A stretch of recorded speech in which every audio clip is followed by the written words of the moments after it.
totoo siya. Sa katunayan, dito ako binago ng mahal ng Panginoon sa gawain ng Jesus Miracle Set, kaya lagi akong dumadalo. Nagpapasalamat sa mahal ng Panginoon. Dito ako pinagaling ng mahal ng Panginoon. I-share niya ang kabutihan ng ating dakilang Diyos. Purihin ang ating mahal na Panginoon, mga minamahal. Hanggang sa nadama niya ang presensya ng mahal na Panginoon, nahipo yung kanyang boss. Ganun pala. Kaya pala nawawala ka, sabi ng kanyang boss.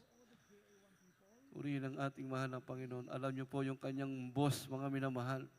Hindi na sa pinayagang umalis sa kanyang trabaho. Ang sabi niya, huwag ka nang aalis. Naisip ng kanyang boss na mapagkakatiwalaan yung taong ito, mga minamahal. Ang sabi, huwag ka nang aalis. Dadagdagan ko pang sweldo mo. Huwag ka lamang aalis sa kampaning ito. Purihin